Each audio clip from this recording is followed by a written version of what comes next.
China, locul în care virusul care a închis întreaga lume a lovit pentru prima dată, se pregătește să intre într-o nouă etapă. Locuitorii orașului chinez Wuhan se confruntă cu noi provocări, printre care teama de reinfectare și un control strict al vieții private. În exclusivitate pentru România avem mărturiile unui jurnalist al televiziunii chineze din orașul unde a apărut pandemia.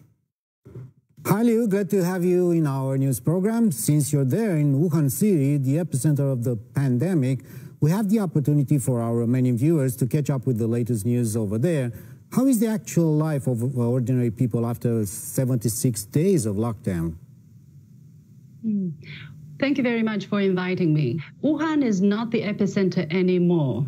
Wuhan was the epicenter, but the peak has passed. Actually, over the past 20 days or so, there has not been a new confirmed cases of COVID-19. There has not been new suspected cases of COVID-19. Just earlier today, the city government announced that all of the hospitalized patients especially with severe symptoms, have left the hospital. So right now, Wuhan is walking out of the epidemic. 2.5 weeks after the lockdown was lifted, people are trying to get back to normal as fast as they could, but in a steady manner. Traffic are coming back to the streets. Sometimes you could even see traffic jam. Businesses are reopening as much as they can. If all the restrictions are lifted, how is coping the local authorities with the risk of reinfection? There are still measures. For instance, if I come into a hotel or if I go into a shop, I have to get myself checked on my forehead or on my wrist with a thermometer to see if I have fever. That was an example that when people go to different places, there is very strict temperature check. If people have fever, then they will be not allowed into public venues. And then everybody has some kind of a health code where they would carry on their phone, where they will scan at the entrance of a shop or at the train station or bus stop. If I take a taxi, I have to scan this code to show to the taxi driver that I am green. For instance, if I have a green code, which means I am risk-free. For people who might have posed certain kind of risk, they will have a yellow code or even red code. That means they should not be walking around. And then people are wearing masks, literally everybody. If you go on the street, from old people to babies, in 1-year-old babies, they all wear a mask, and disinfecting our hands whenever we can, washing our hands, disinfecting our shoes, the bottom of our shoes when we go into hotels, and so on and so forth. How long it will take for China and Wuhan to return safely to what was before the pandemic? We don't have a vaccine, which means people cannot use to make themselves immune. The only way to make yourself immune is probably if you already catch COVID-19. And then if you look at the situation around the world, the peak is still not there yet. This official told me we are still far from the peak of the global outbreak. So this is going to be with us for quite a long time to come. So this kind of vigilant measures, wearing masks, constantly helping yourself keep being clean, and these measures will have to stay with us for a while. After 5 months from first case declared officially in China, still we don't know, based on scientific facts, the cause of this disease. Is there any development on the origin of the outbreak? Not as far as I know.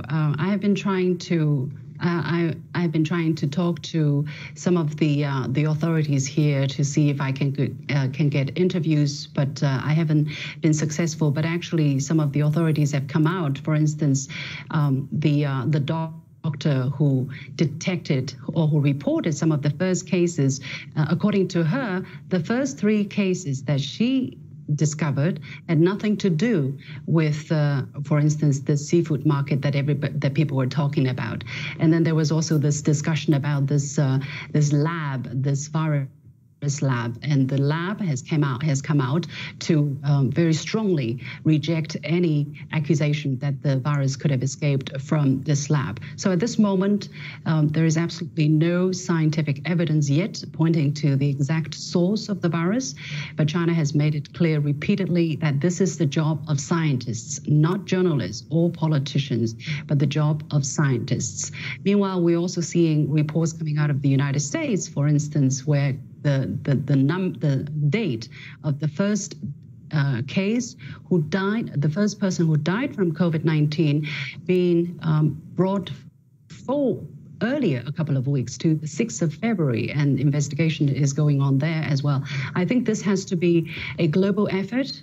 Countries all have to do a certain kind of investigation to find out exactly where their first cases come from. Everywhere in the world, scientists are looking for treatment, for a vaccine.